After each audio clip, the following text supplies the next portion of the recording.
Member for Burnaby Lougheed.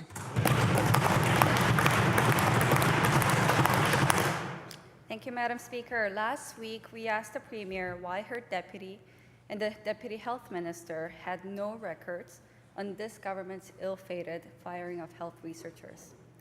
Honourable Speaker, this government smeared the lives of 8 public servants, one of whom took his own life. And apparently there are no records, no cabinet submissions, and not even the Treasury Board submission explaining how they settled these wrongful terminations. So the Premier could not explain why our FOI request to her government produced no records, except that they kept no records. So my question is to the Minister, why did the FOI request we made 1 year before the Ombudsperson's review come back with nothing? Does he stand by the Premier's claim that such records are not the responsibility of the government to be kept? Minister for Technology, Innovation and Citizen Services.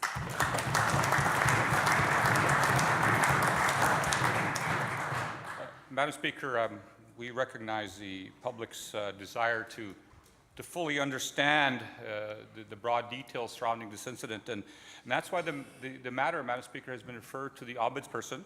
The Ombudsperson's review, I understand, has begun, and it has a broad scope. And Madam Speaker, as far as the release of records, there are some 4,500 pages that have been released, of which 200 pages have already been posted online. And Madam Speaker, as the Ombudsperson's investigation continues, I expect more information to come forward.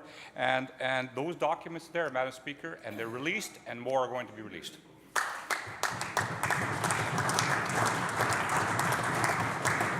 Member for Burnaby Lougheed on a supplemental. Thank you, Honourable Speaker. Well, the inquiry was 1 year ago. And at that time, we were given nothing, and that was what the question was about.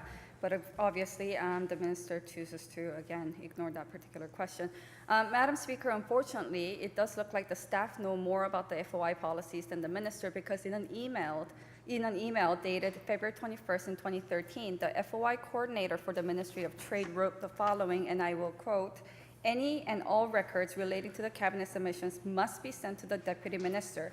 It is the policy of Cabinet operations that substantial drafts are to be kept in the Deputy Minister or the Minister's offices. These are the offices of primary responsibility," end quote.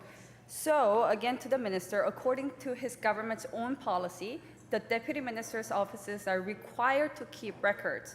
So why did the Premier's deputy or the Deputy Health Minister claim no records when the inquiry was made 1 year ago on the firing of the health researchers?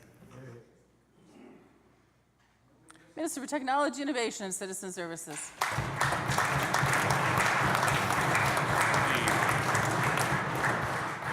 Madam Speaker, the members opposite to suggest that government produced no records, but in fact, some 40 packages containing 4,500 pages have been released under FOI to the requester. And Madam Speaker, of this, there's 28 packages. Some 2,000 pages were actually posted online in open information.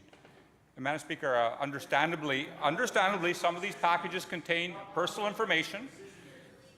And Madam Speaker, the members opposite certainly understand personal information cannot be posted online.